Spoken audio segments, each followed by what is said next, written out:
Hello participants, welcome back to the MOOC course on Digital Humanities Theory and Practice. This slide talks of a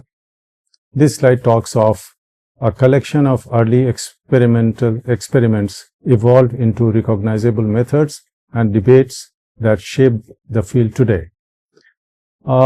Digital humanities did not spring up fully formed.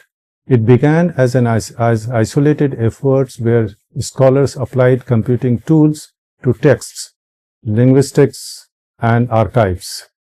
In this lecture, I will focus on the following three aspects: milestones, or you can call it standardization era, nomenclature shift, and methodological turns. This slide lays out the 6 key sections we will cover in this lecture. The first one is the genesis, the standardization era, nomenclature shift, methodological shift, knowledge check, and course conclusion. Each section is deliberately sequenced. The third slide introduces the theoretical framework of digital humanities, which can be understood through 3 interconnected approaches: digital of, digital for, and digital by. Together, they show how digital technology interacts with humanities research. Digital of focuses on studying digital culture itself. This refers to digital artifacts such as social media, online communities, and digital texts as objects of humanistic inquiry. For example, researchers might analyze Twitter discourse, memes, online identity formation. So here, the digital world becomes the subject of study. Digital for, which refers to using digital tools to support traditional humanities research. This includes tools like databases, digital archives, or software for organizing and analyzing texts. For instance, historians might use digital archives instead of physical ones, or literary scholars might use search tools to analyze texts faster. The third one is digital by, which represents the most transformative approach. Here, knowledge is created through computational methods. This includes techniques like mime mining, data visualization, mapping, and network analysis. For example, analyzing thousands of novels computationally to detect patterns would fall under this category. And there is an overlapping circle also, which shows that these approaches are not isolated. Many digital humanities projects combine all the 3 elements. This intersection is where the field becomes most dynamic and innovative. The fourth slide talks of the evolution of digital humanities by discussing the following three aspects. The first one is humanities computing. We began with what was known as humanities computing. The key figure here is Father Roberto Busa, who collaborated with IBM.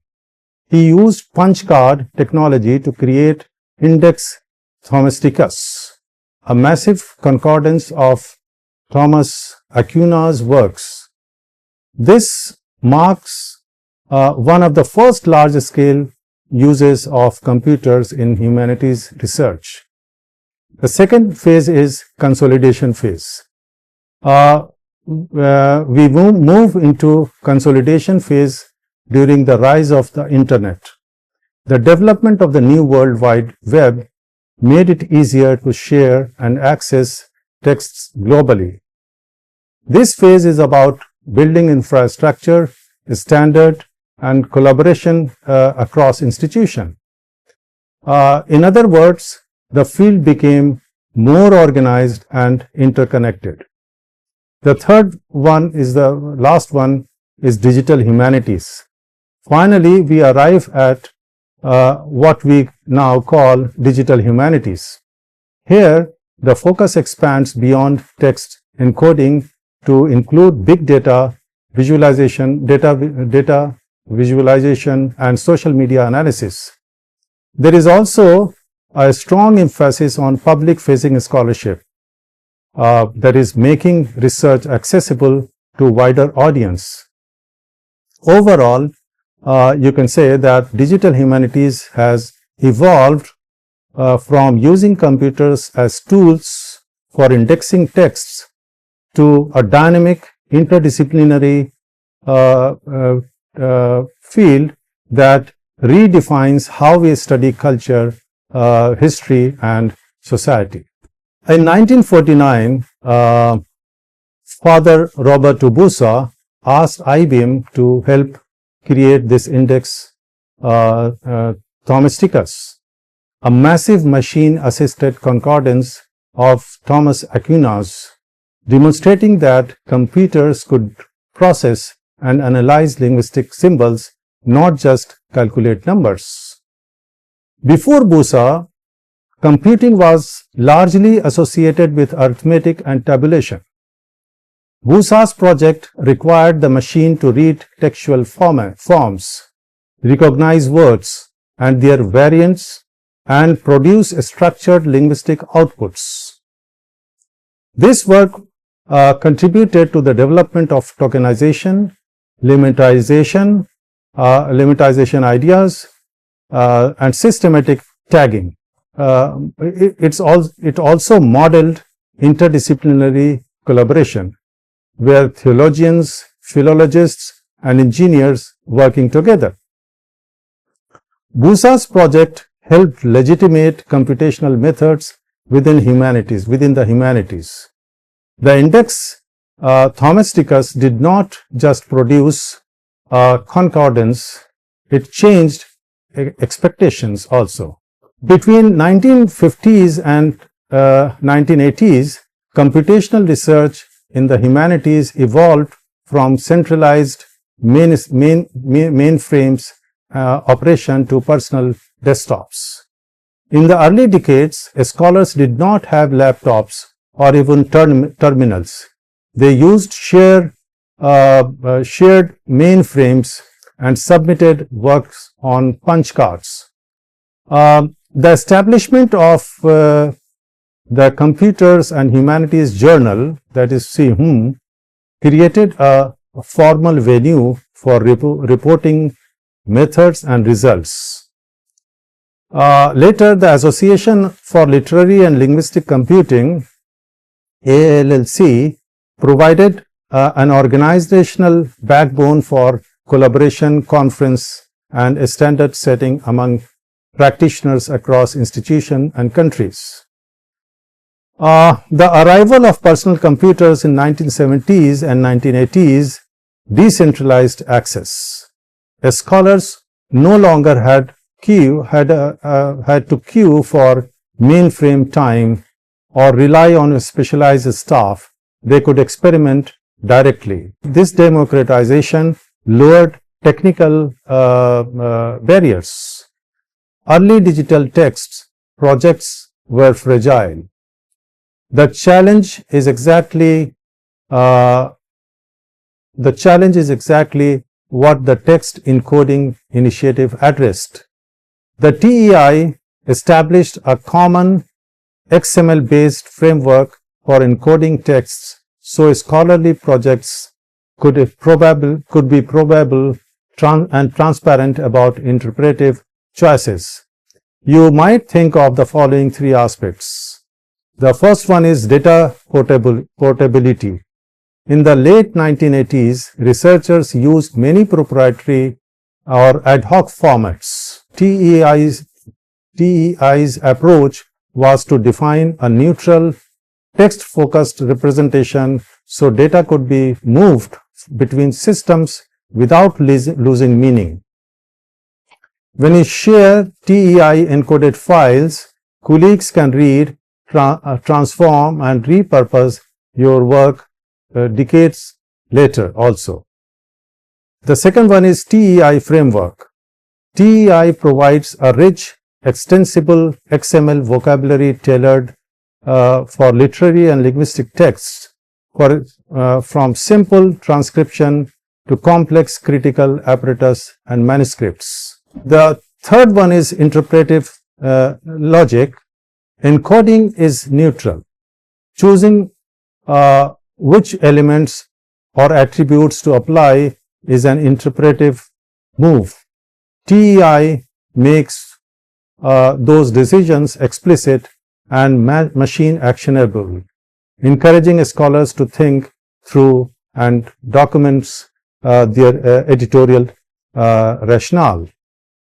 So TEI solved both practical problem by making textual data portable and machine readable, and an intellectual one forcing us to articulate how we interpret texts. This slide contrasts humanities computing with that is pre-2004 with the broader, theory-rich and more autonomous field of digital humanities that emerged after 2004. The table highlights the following 4 points. The first one is a scope. In the early phase, the digital efforts in the humanities were often concentrated on language analysis, corpus linguistics, and stylistic or philological tasks, essentially applying computational techniques to text-centric problem. Post-2004, the scope exploded as scholars started applying digital methods to history, visual arts, art history, film and media studies, and even performance studies. The second is focus. Humanities computing prioritized building tools, automation, repetitive tasks, and improving workflow efficiency for traditional humanities research. But digital humanities place equal or greater emphasis on theoretical framing, how computational methods reshape research questions, epistemologies, and scholarly arguments. The third one is publication, where journal-centric outlets versus open access platforms. The new digital humanities era embraces open scholarship, where digital publications, project website, open repositories, and mutual multimodal outputs prioritizing accessibility, reuse, and public engagement. This shift also changes what counts as peer-reviewed work and how impact is assessed. The fourth one and the last one is perception. Humanities computing was frequently perceived as a supportive service, but digital humanities increasingly claims disciplinary authority. This transition is not simply cosmetic. It reshaped career paths, funding priorities, and how projects are evaluated. It opened the door for collaboration, interdisciplinary teams where humanities and technologies co-design research. 2004 marks a shift in how scholars thought about digital scholarship, moving from isolated experiments to what became known as the Big Tent era, where many methods and projects were welcomed into a shared digital humanities conversation. This slide highlights 3 defining developments that characterized a 2004 turning point. The first one is spatial humanities. Beyond simply putting maps online, spatial humanities used GIS to ask spatially informed research questions. The second is distant reading, a research tool. Franco Moretti's distant reading reframed scale as a research tool. Distant reading does not replace close reading. It complements it. It pushed the field towards text mining, topic modeling, and other computational methods, and it sparked debates about what counts as evidence in literary studies. The third one is digital archives. The emergence of major digitization projects changed access to primary sources, preservation practices, and the scope for research. These archives encouraged standards of metadata, copyright negotiation, and sustainable curation. Taken together, these developments broadened the discipline. New tools enabled new questions at scale, new forms of evidence, and new public-facing scholarly outputs. They also brought technical, ethical, and interpretative challenges that the community continues to wrestle with. This slide contrasts close reading with distant reading. The column labeled close reading is tiny by design. It represents the depth and nuances. Close reading is indispensable for interpretation, rhetorical analysis, and understanding subtitles like irony, voice, and stylistic nuances.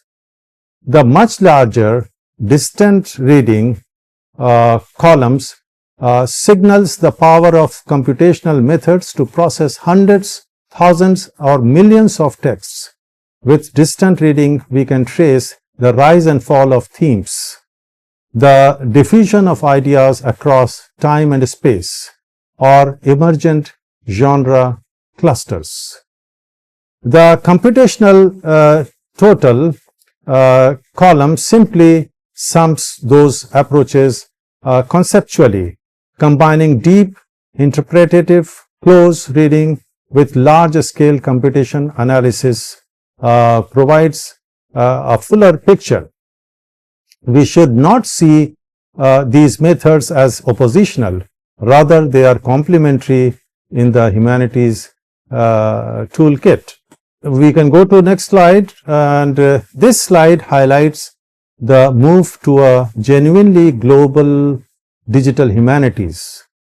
This is a very interesting slide, recognizing non-Western contributions, interrogating colonial origin myths, and embedding decolonial methods and local archival perspectives into DH work.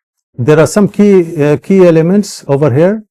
For the first one is critical origins point out that the discipline's origin story has often centered Western institutions and technologies. But the global initiative emphasizes growing programs and partnerships across Africa, Latin America, South and Southeast Asia, and indigenous communities that produce their own digital collections and research agendas.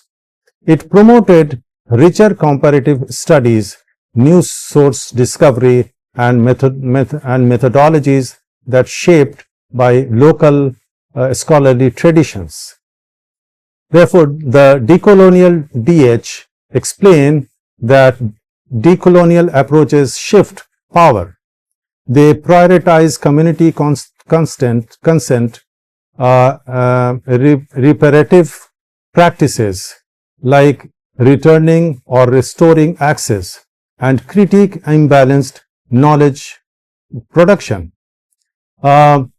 It also affects pedagogy and tools design. If the field recognizes non-Western ontologies and languages, the next generation of DH tools will naturally be inclusive. Think of digital humanities not as a single tool set, but as a shifting frontier where computational power meets humanities. AI and machine learning are enabling deep analysis of cultural collections. But this progress raises urgent questions about bias, sustainability, and how we ethically preserve and interpret heritage. We can think of at least 4 points over here. The first one is generative models. Large language models and computer vision systems search, transcribe, and even reconstruct large historical archive so faster than before. The second is algorithmic bias. Models reflect the data they are trained on. If training sets overrepresent particular language, regions, or authors, those perspectives get amplified and marginalized voice can be obscured or misrepresented. The third is environmental cost. Training and maintaining high capacity models consume significant compute and energy. The fourth one is preservation ethics. When applying advanced technologies to cultural heritage, we have dual obligations. Number one, protect and preserve human culture, and second is critically assess how our methods alter interpretation. This slide contrasts distant reading with spatial terms, which reorients scholarships around the role of space and place. We can think of distant reading methodologies, which replaces line-by-line close reading with computational and quantitative techniques that reveal patterns across many texts. Using topic models on thousands of 19th century novels can surface thematic waves, such as rising attention to urban life or to industrial labor. The second is the spatial turn. The spatial turn reframes humanities' questions across spaces, place, and spatial relationship. Using tools like GIS, spatial statistics, and mapping to understand cultural phenomenon in geographic dimensions. Space is not just a backdrop. It shapes the identity, power, circulation of text and ideas, and social practices. Mapping literary settings, print networks, or archival distribution can reveal causal relationships and inequities. If you bring together, distant reading gives us a breadth across texts. Spatial approaches add a geographic lens. To bring the two things together, distant reading gives us breadth across texts, while spatial approaches add a geographic lens. Together, they ask questions like, do thematic trends concentrate in particular cities? Or you can ask, how do networks of publication and circulation align with social and political geographies? But both approaches require careful attention to source, metadata, and the limits of representation. This slide talks of an assignment that you can do for your better understanding of this lecture. You can go ahead with that. This slide talks of the 4 milestones that shaped the field's identity and trajectory. The first one was Robert Busa's philological work that I discussed. The second one is TEI scholarship, that also I discussed in this lecture. And the third one is method expansion, and the last one is ethical future of. This slide collects the foundational journals and historical analysis that shaped how digital humanities field emerged and how scholars have tracked its evolution. There are 3 references here. Early history of digital humanities, you can go through this. Digital scholarships in the humanities, and library and linguistic computing. These are very basic books and journals which you can go ahead with. So thank you very much for this. Thank you very much. Bye bye. Take care. Good luck.